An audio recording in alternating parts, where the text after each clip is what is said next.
اور اسلام کا ایک مزاج ہے حیا کے پوائنٹ آف ویو سے، وہ ہر مسلمان کو پتا ہے، اس میں قطعاً کوئی گنجائش نہیں بنتی اس قسم کے کوئی برے فعل کی کہ کوئی شرمگاہ کے ساتھ اس طریقے سے کھیلے۔ تو یہ جو شرمگاہ والا معاملہ ہے اور مشت زنی والا جو ایشو ہے میرے بھائیوں، یہ نہ صرف حرام ہے یا چلے کوئی احتیاط کے اندر الفاظ استعمال کریں تو مکروہ تحریمی، بلکہ یہ گناہ بھی ہے، اور گناہ کبیرہ زنا کی طرف لے جانے والا ہے۔ اس سے روزہ بھی ٹوٹ جائے گا اور روزے کا کفارہ بھی وہ سخت والا 60 روزوں والا ادا کرنا پڑے گا، اور ظاہر ہے کہ غسل بھی فرض ہوگا، اور کسی نہ کسی درجے میں یہ ہاتھوں اور دل کا زنا بھی ہے وَلِعَوْذُ بِاللَّهِ تعالی۔ چنانچہ اسی کانٹیکسٹ میں ایک بڑی کریٹیکل حدیث ہے، صحیح بخاری اور صحیح مسلم کی متفقن علیہ حدیث ہے۔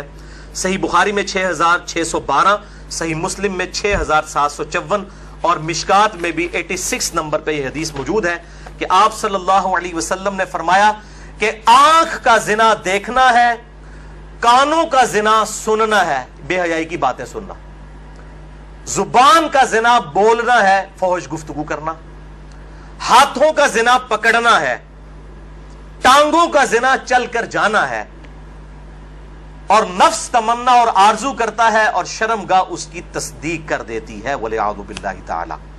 تعویل خاص کے اعتبار سے تو یہ زنا کے بارے میں ہے، تعویل عام میں ہینڈ پریکٹس والا جو مشت زنی کا ایشو ہے وہ بھی اسی کے اندر داخل ہے وَلِعَوْذُ بِاللَّهِ تعالی۔ اب ظاہر ہے کہ اگر اس قسم کی بیماری میں کوئی شخص مبتلا ہے، اس کا علاج کیا ہے؟ توبہ کرے اور اللہ کی طرف رجوع لائے، اور اللہ تعالیٰ نے اس حوالے سے ایک نیچرل پروسیس بھی رکھا ہوا ہے، یعنی مردوں کے لیے خصوصاً احتلام کا، نائٹ فال کا ایشو ہے کہ جو ایکسیسو اس طرح کی جو انسان کے جسم کے اندر مادے بنتے ہیں وہ آٹومیٹکلی ایک فزیکل فینومینا آف نیچر کے تحت نکل جاتے ہیں۔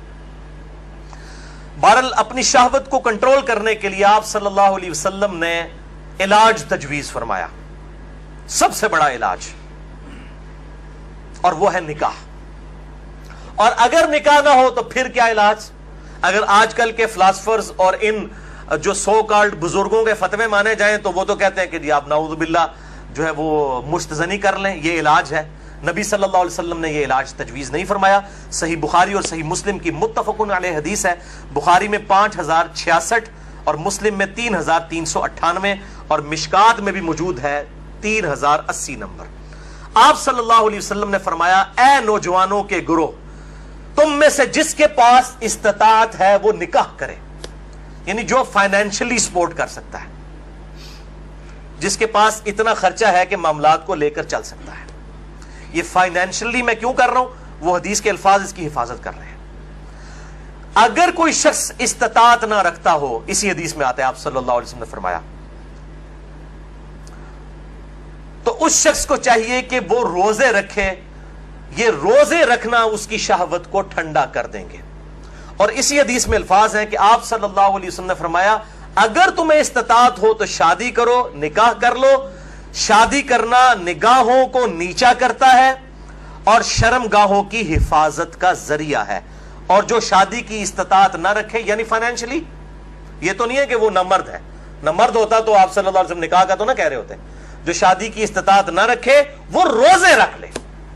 تو یہ بالکل کلیئر کٹ ہو گیا کہ صرف روزے رکھ کر اس حوالے سے شہوت کو کنٹرول کیا جائے گا اور کوئی سورس نہیں ہے۔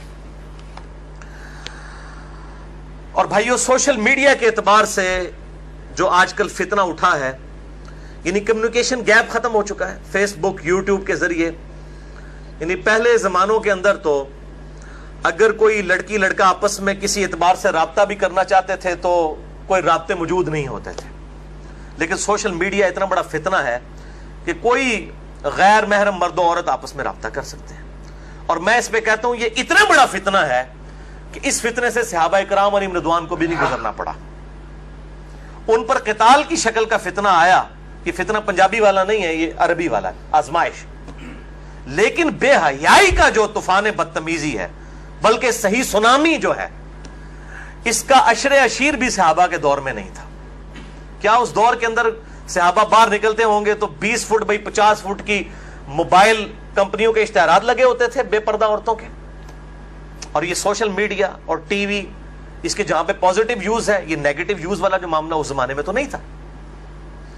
تو اس اعتبار سے غض بصر بہت ضروری ہے نگاہوں کی حفاظت کرنا. تو آپ صلی اللہ علیہ وسلم نے غض بصر کے لیے, نگاہوں کی حفاظت کے لیے, شہوت کو کنٹرول کرنے کے لیے نکاح تجویز فرمایا یا پھر روزے. اور میں ایک اور علاج تجویز کر دیتا ہوں اس حوالے سے, پھکی والا علاج اجتہادن, کیونکہ مجھے اکثر لوگ پوچھتے ہیں, کہتے ہیں جی روزے تو رکھے ہی نہیں جاتے, جی مشکل ہے, گرمی اتنی ہے, وہ اسی لیے تو بتائے گئے ہیں. تو میں ان کو پھر ایک علاج تجویز کرتا ہوں, اینٹی وینم. کوبرا سانپ کاٹ دے تو اس کے وینم کا علاج اینٹی وینم سے ہوتا ہے, جو کوبرے کے زہر سے تیار ہوتا ہے. پھکی والا الزامی فلسفیکل آنسر. میں کہتا ہوں میرے بھائی مجھے کئی بار فون کرتے ہیں, تو پھر میں ان کے ساتھ سیدھا ہو جاتا ہوں. پہلے تو ایک دم ان کے ہوش اڑ جاتے ہیں کہ یہ کیا کہہ رہا ہے, کہ جی بڑی کوشش کی ہے لیکن یہ بری عادت چھوٹتی نہیں ہے.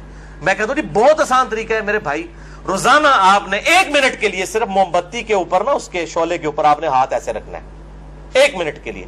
تو میں نے کہا انشاءاللہ آپ کی عادت چھوٹ جائے گی.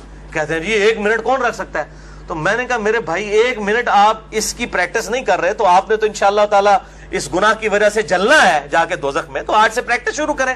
اور بخاری اور مسلم کی حدیث ہے کہ جو آخرت کی آگ ہے وہ دنیا کی آگ سے 70 گنا زیادہ تیز ہے, اس میں تو تلا جائے گا. یہاں تو ہم صرف آپ کو مشورہ دے رہے ہیں کہ آپ موم بتی کے فلیم کے اوپر صرف ہاتھ رکھ کے 1 منٹ کی پریکٹس تو شروع کریں نا. تو کہتے ہیں نا جناب آگے دیکھی جائے گی جا کے. تو اللہم اجرنا من النار, تو یہ پریکٹس کرنی شروع کریں تو انشاءاللہ